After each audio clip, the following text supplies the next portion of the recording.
We have a Common Dreams piece here talking about Yemen, or really more specifically, the demands of certain organizers here in the United States. This is by Jessica Corbett.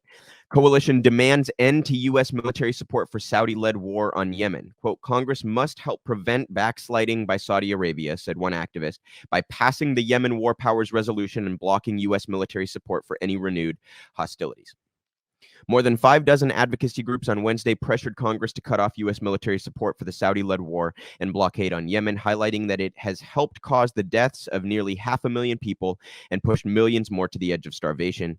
The group's letter to Congress, led by Churches for Middle East Peace, Demand Progress, Friends Committee on National Legislation, Move On, Quincy Institute for Responsible Statecraft, and Yemen Relief and Reconstruction Foundation, comes in the midst of a 2-month truce. The signatories are calling on lawmakers to co-sponsor a forthcoming War Powers resolution from Reps Pramila Jayapal and Peter DeFazio, declaring that Congress must reassert its Article 1 war powers, terminate U.S. involvement in Saudi Arabia's war and blockade, and do everything it can to support the Yemen truce. Hassan El-Tayyab, legislative director for Middle East policy at FCNL, said in a statement Wednesday that the recent announced nationwide truce between Yemen's warring parties offers hope that an end to the 7-year conflict might finally be possible. Quote, Congress must help prevent backsliding by Saudi Arabia, which has driven so much of the violence through indiscriminate airstrikes and crippling blockade, by passing the Yemen War Powers Resolution and blocking U.S. military support for any renewed hostilities, he added. Congressional pressure is critical right now to keep the warring parties at the bargaining table and off the battlefield. Yemen, again, you guys, presents a number of hypocrisies here in terms of the narratives surrounding Ukraine.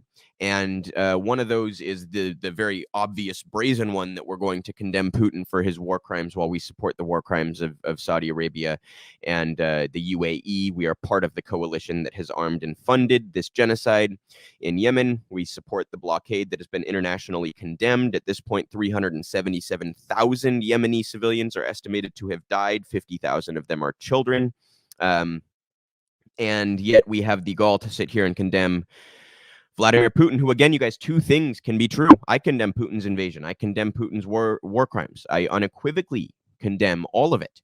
I also unequivocally condemn the United States' support for the Saudi and UAE genocide in Yemen. The other hypocrisy that I think is worth noting here, I've seen a lot of commentary about, Americans being it being patriotic to accept higher gas prices because you're not paying for Russian oil.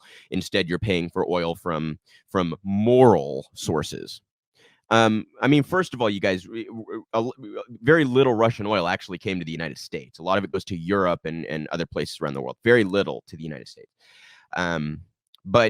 And also the barrel price for oil has gone down while the prices have stayed stagnant. So let's rid of the notion that there are natural market factors involved here. What this is price gouging by Exxon and Chevron and all these oil giants. That's all that this is. So let's clarify that part of this.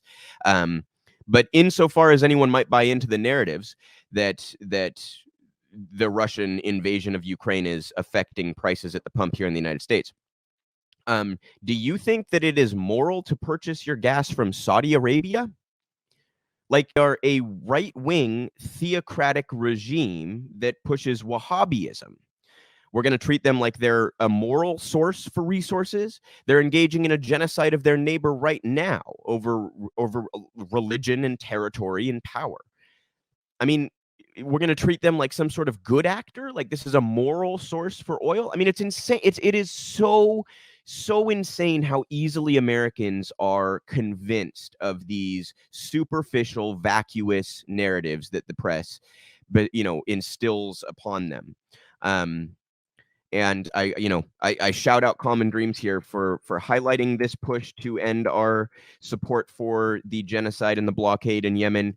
And I wish that other press outlets would cover this again. I think it was Alan McLeod with Mint Press News that in the course of a series of weeks, he found that 6 or 7 of the mainstream sources in the United States had written like 2,700 or something pieces about Ukraine. And in that time, they had written a combined 3 pieces about Yemen, Syria, and Somalia combined. It's just another example of the kinds of hypocrisies that you see amongst the Western media elite and the narratives that we see coming from our State Department and our media, certainly the mainstream, the most viewed sources. A huge shout out to Levi there for the super chat.